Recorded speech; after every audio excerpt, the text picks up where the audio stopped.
kau ceraikan aja lah bini kau tuh, kami carikan lah kau gantinya nanti. Halo semua, assalamualaikum warahmatullahi wabarakatuh. Terima kasih sudah klik channel ini, Mira Sarini. Kali ini aku akan menceritakan sebuah kisah putri Nabi Muhammad SAW yang menikah beda agama, kemudian berpisah selama bertahun-tahun lalu bersatu kembali. Seperti apa cerita kisah lengkapnya tentang kisah cinta sejatinya putri Rasulullah ini? Yuk, mari kita berkisah. Pernikahan beda agama rupanya pernah terjadi di zaman Rasulullah, woy. Hal itu dialami oleh seorang perempuan yang bernama Zainab, yang tak lain dan tak bukan adalah putri tertua dari Rasulullah dengan istrinya Siti Khadijah. Nah, Zainab ini lahir ketika Rasulullah SAW itu berusia 30 tahun. Nah, sebagai anak terbesar, Zainab ini terbiasalah membantu meringankan tugas emaknya kan dalam urusan rumah tangga. Dari merawat rumah sampai mengasuh adik-adiknya. Anak Nabi Muhammad kan ada 4 ya anak perempuannya. Yang pertama itu adalah Zainab, kemudian ada Ruqayyah, yang kedua Ummu Kulsum dan Fatimah. Dari sanalah ia belajar hidup dalam kesabaran dan keteguhan. Sampai-sampai Fatimah yang merupakan putri bungsu Rasulullah SAW ini menganggap kakaknya yang Zainab ini, kakak tertuanya itu seperti ibu kecilnya gitu. Saking Zainabnya pinter menjaga adik-adiknya gitu ya. Jiwa keibuannya muncul kali kan. Nah, sebagai buah dari ketelatenan didikan seorang ibu, maka tak heranlah bila Zainab ini menjadi wanita pilihan dan kembang bagi pemuda Quraisy pada masa itu. Nah, ketika usia Zainab ini kan menginjak usia layak untuk menikah, nah datanglah seorang pria yang bernama Abul As bin Rob'i.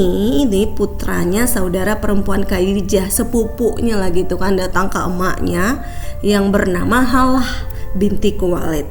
Nah, dia menaruh hati lah. Nah, dia minta dilamarkan, mak, lamarkanlah aku sama si Zainab tuh, aku jatuh hati padanya.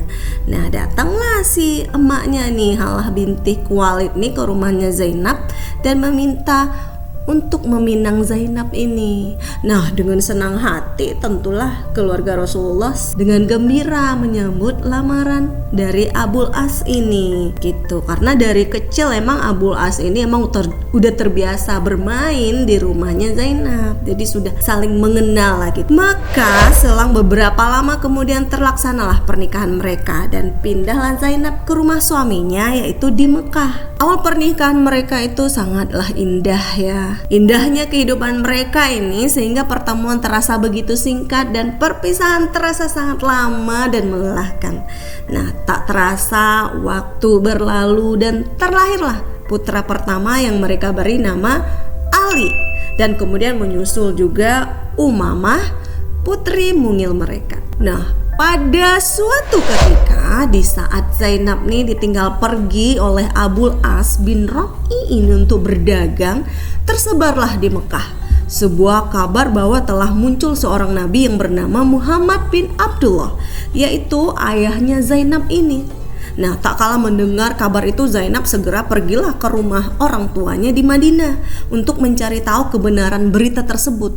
Nah, sesampainya di sana, ia pun mendapatkan kabar yang benar dari ibunya yang sangat ia cintai, yaitu Siti Khadijah, emaknya Zainab, istrinya Rasulullah. Ia juga mendapatkan kabar nih dari pamannya yang bernama Waraqah bin Naufal bahwa ayahnya akan menjadi nabi dan telah terusir dan diperangi oleh kaumnya. Di satu sisi alangkah senangnya dan gembiranya Zainab beserta saudaranya mendengar bahwa ayah mereka adalah nabi utusan Allah. Maka bersegeralah mereka menyatakan keimanan mereka atas kenabian ayah mereka ini. Nah, sepulangnya Abul As dari perjalanan dagangnya, Zainab segera menyampaikanlah kabar gembira itu kepada lakinya kan. Nah, dengan penuh semangat dia ceritalah ke lakinya kan, menceritakan semua terjadi dengan harapan akan membuat suaminya ini tertarik dan masuk Islam. Akan tetapi sayang, tawaran untuk masuk Islam dari istrinya itu ia tolak. Ditolaknya lah mentah-mentah oleh si lakinya, si bebeknya Zainab ini. Takut dikatakan oleh kaumnya nanti bahwa ia masuk Islam hanya karena ingin mencari keridhaan istrinya. Takut dia dibilang suami-suami takut istri lah kira-kira gitu kan. Dia keberatan meninggalkan agama nenek moyangnya. Nah Zainab ini bersedih lah waktu itu kan, karena dia sudah berusaha membujuk lakinya, ayolah bang kembali ke jalan Allah subhanahu wa ta'ala gitu kan. Namun dalam hati ya tetap berdoa agar Allah ta'ala akan membuka hati suaminya tuh untuk beriman pada suatu saat nanti. Ujian dan cobaan ketika itu makin keras dan kuat tantangan kaum Quraisy ini kepada Nabi SAW beserta pengikutnya. Sebagian orang Quraisy menghasut Abul As ini dan berkata, kau ceraikan aja lah bini kau tuh Abul As, pulangkan aja lah ke rumah bapaknya, kami carikanlah kau gantinya, nanti kami nikahkan kau dengan wanita mana yang kau mau, yang kau suka dari wanita-wanita Quraisy yang terbaik. Kau tinggal pilih, tenang aja lah kau ceraikan aja dia. Nah karena begitu murni dan dalamlah cinta Abul As nih kepada Zainab tuh kan, maka ia pun menjawab, demi Allah aku tidak akan ceraikan biniku, aku tidak ingin menggantinya dengan wanita manapun yang ada di dunia ini. Nah jawab lakinya, so sweet ya. Nah di saat ayah dan keluarganya mengungsi ke sebuah tempat, Zainab nih hanya mampu berdoa untuk keselamatan ayah, ibu dan keluarga serta saudara-saudara seakidah. Waktu pun berlalu dan tempat pengungsian itu pun selesai, namun ternyata datang musibah baru yang tak kalah beratnya, yaitu wafatnya paman ayahnya, yaitu paman Rasulullah yang bernama Abu Thalib, yang disusul dengan ibunya, maknya Siti Khadijah pun meninggal. Sedihlah Zainab waktu itu. Zainab pun dirundung kedukaan, ditambah lagi suami tercinta belum juga luluh hatinya kan untuk beriman kepada Allah dan Rasulnya. Nah saat itu di negeri Makkah terasa sepi bagi Zainab. Ibundanya yang biasanya ia jenguk sekarang telah tiada, sementara ayahnya hijrah ke Yatsrib bersama sahabat karib beliau yang bernama Abu Bakar. Kemudian saudari-saudarinya pun menyusul ke sana. Perang besar antara kaum muslimin dan kafir Quraisy pun berkecamuk di Badar yang disebut dengan Perang Badar, dan Abul As berada di barisan kaum musyrikin. Kemudian Zainab menanti kabar dengan gundah gulana waktu itu. Tak berapa lama berita pun datang, kaum muslimin memenangi peperangan tersebut. Nah Zainab merasa sangat gembira lah waktu itu akan kemenangan ayahnya ini kan. Senenglah si Zainab karena Rasulullah sang ayah memenangkan peperangan tersebut. Nah lalu gimana dengan suaminya? Abul As seperti berita yang ia dengar telah menjadi tawanan kaum muslimin di Yatsrib. Kaum muslimin meminta tebusan yang sangat mahal untuk para tawanan. Keluarga Abul As yang kaya raya ingin menebusnya, tetapi Zainab ingin ia membayar tebusan untuk suaminya tercinta itu. Maka diutuslah Ammar bin Rabi, saudara laki-laki Abu As, ke Yatsrib. Nah sesampai di sana ia menemui Rasulullah. Sambil memberikan seuntai kalung, ia berkata, wahai Rasulullah, Zainab mengutusku untuk mengirimkan ini sebagai tebusan untuk suaminya. Nah, melihat kalung yang sangat beliau kenal yang terbuat dari batu onyx zafar, karena itu adalah pemberian istrinya sebagai hadiah di hari pernikahan Zainab itu. Nah, Rasulullah ingatlah, merasa tersentuh hatinya kan, dia teringat akan almarhum istrinya Siti Khadijah. Sedihlah hatinya kan. Nah lalu dia berkata, maukah kalian membebaskan Abu As untuk putriku Zainab dan mengembalikan tebusannya? Nah tentu aja kan para sahabat pun setuju. Kemudian Rasulullah SAW ini membebaskan Abul As dengan syarat ia harus menceraikan Zainab dan kembalikan kepada beliau, dan Abul As pun menyetujui permintaan itu. Setibanya di Mekah, Abul As menyampaikan apa yang menjadi kesepakatan antara ia dan Nabi Muhammad SAW. Mendengar berita itu, Zainab merasa beratlah untuk berpisah, untuk bercerai dengan suaminya ini kan. Iyalah orang lagi bucin ya, lagi kasmaran, orang cinta-cinta, lagi cinta-cintanya nih sama lakinya, saling mencinta, kemudian disuruh bercerai karena mereka berbeda agama gitu ya, berbeda keyakinan, karena si lakinya masih tetap berpegang teguh kepada agama nenek moyangnya, nggak mau dia mengikuti Rasulullah. Zainab ini merasa berat untuk berpisah dengan suaminya, tetapi perintah Allah dan Rasulnya lebih didahulukan dari segalanya, walaupun ia harus mengorbankan cinta dan perasaannya. Nah, tak lama kemudian datanglah utusan Rasulullah SAW ini menjemput Zainab, dan akhirnya dengan sedih Zainab ini memberikan ucapan selamat tinggal kepada suaminya. Namun ia tetap berharaplah semoga Allah mempertemukan mereka kembali gitu. Nah, berangkatlah Zainab yang sedang mengandung. Waktu itu dia lagi hamil, belum genap 4 bulan. Nah, dia pergi ke Madinah pakai onta lah, zaman dulu kan pakai onta kan transportasinya. Nah, dengan membawa suka dan duka cita sebab perpisahan dengan ayah sang janin yang sedang dikandungnya. Nah, kedukaan belumlah terobati, Allah mentakdirkan kandungan Zainab itu harus gugur lah, sebab ia dan rombongannya tiba-tiba dihadang oleh kaum musyrikin sebelum sampai di Madinah. Terjatuhlah Zainab itu dari onta. Nah, keguguranlah dia di situ. Akhirnya Zainab pun sampai di Madinah. Hari demi hari berlalu. Begitu beratlah dilewati oleh Zainab. Iyalah, orang lagi kasmaran kan, waktu tuh lama sekali gitu. Nah, hari berganti hari, bulan berganti bulan, tahun berganti tahun. 6 tahun sudah perpisahan Zainab dan suaminya berlalu. Nah, hingga pada suatu saat Abul As bersama kafilah dagang yang sedang dalam perjalanan pulang nih dari negeri Syam menuju Mekkah, melewati Madinah, dihadang oleh pasukan gerilya Rasulullah SAW. Akhirnya kafilah dagang yang berjumlah lebih kurang 170 orang itu bersama dengan onta-onta yang mencapai 100 ekor ditawan dan digiring ke Madinah. Kan tetapi Abul As dapat meloloskan diri. Nah, tahu nggak kemana kah? Tahu nggak kalian kemana dia melarikan diri? Apa sih? Nah, ternyata dalam kegelapan malam dengan sembunyi-sembunyi lah si Abul As bin Rob ini, Abul As ini dengan sembunyi-sembunyi datang nih ke rumah Zainab. Ya, dia kan emang udah tahu kan jalan ke rumah si Zainab, kan orang secara dari kecil udah main di situ gitu kan.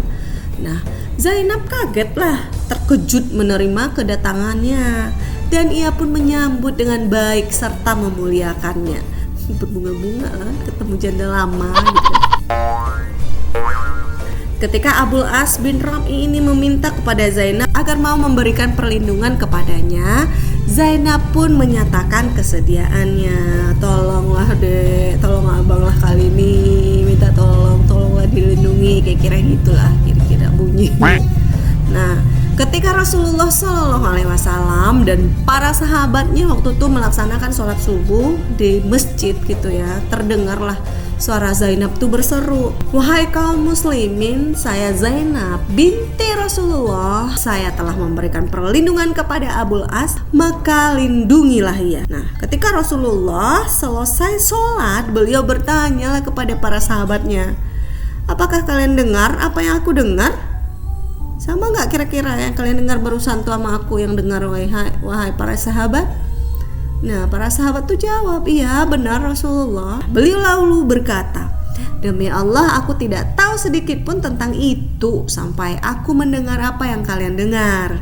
Sesungguhnya semua kaum muslim sampai yang terendah tingkatannya pun dapat memberikan perlindungan." Kemudian beliau pun menemui Zainab lah waktu itu kan untuk mengetahui kebenaran berita tuh. Nah, Zainab tuh berkata, "Wahai Rasulullah, sesungguhnya Abul As adalah kerabat dan anak pamanku serta ayah dari anak-anakku, dan aku telah memberikan perlindungan kepadanya." Nah, Rasulullah tuh berkata pun, "Benar wahai putriku, muliakanlah tempatnya dan jangan sampai ia berhubungan denganmu ya. Sesungguhnya kau tidak halal lagi baginya karena kau sudah cerai kan."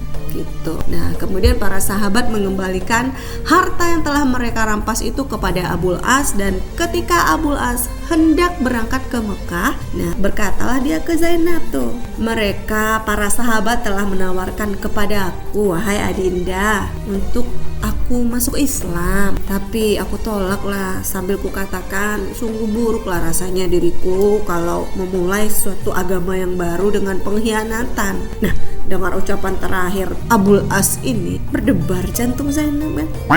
Apa maksudnya nih? Gitulah. Nah, seakan-akan ia melihat di balik apa yang ia ucapkan ada cahaya harapan yang semoga saja dapat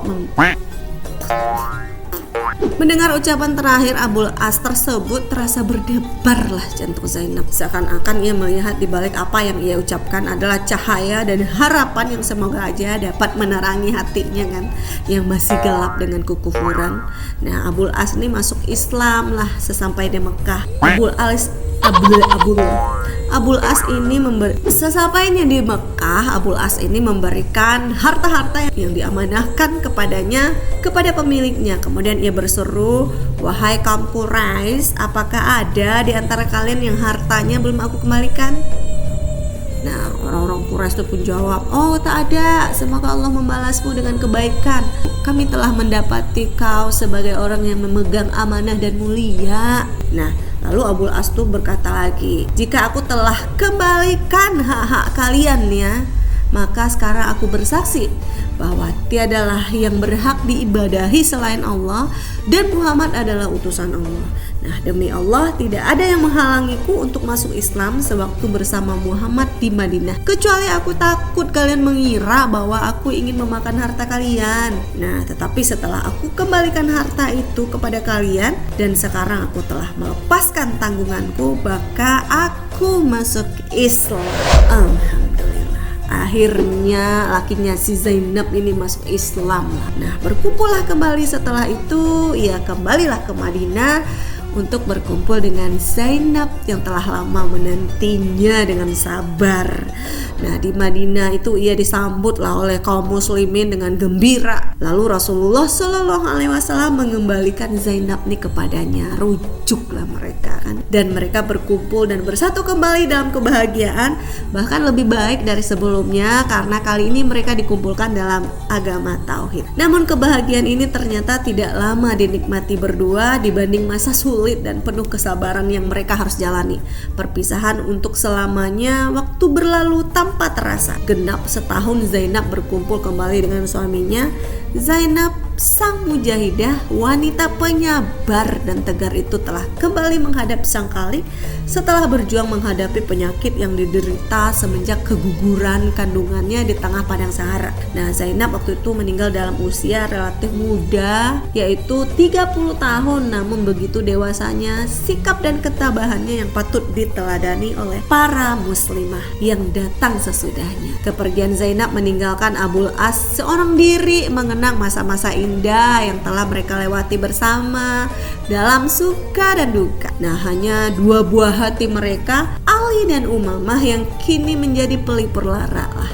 Nah, kedukaan pun menimpa Nabi Shallallahu Alaihi Wasallam. Kepergian Zainab ini membuat Rasulullah sangat berduka dan bersedih lah, membuat kesedihan yang lama terkenang kembali lah ceritanya kan, waktu melepas kepergian istri tercintanya Siti Khadijah dan putri keduanya Ruqayyah. Rasulullah ini pernah bersabda tentang Zainab, putri sulungnya ini, "Dia adalah putri terbaikku, ia dirundung musibah disebabkan olehku." Sedih Rasulullah waktu itu. Nah, begitulah kehidupan seorang muslimah sejati, sebagai seorang anak, istri, dan ibu yang senantiasa patut diteladani. Nah, seorang wanita yang sederhana dan bersahaja, tak pernah lena karena kedudukan ayahnya yang mulia. Wanita yang tak pernah menyerah dan berputus asa. Di dalam jiwanya terdapat kebesaran dan keagungan yang mengalir dari ayahnya Muhammad Sallallahu Alaihi Wasallam. Semoga Allah meridhoi dan merahmati Zainab. Amin ya rabbal alamin. Oke, demikian saja cerita aku tentang kisah putri Rasulullah. Semoga bisa kita teladanin semuanya ya weh. Jika kalian suka cerita ini, silahkan berikan like-nya dan share juga, dan tinggalkan komentarnya di kolom komentar apa pendapat kalian tentang cerita ini. Nah, tentunya untuk pastikan lagi, jangan lupa subscribe channel ini agar kalian semua tidak ketinggalan video-video terbaru lainnya. Bye bye. Wassalamualaikum warahmatullahi wabarakatuh.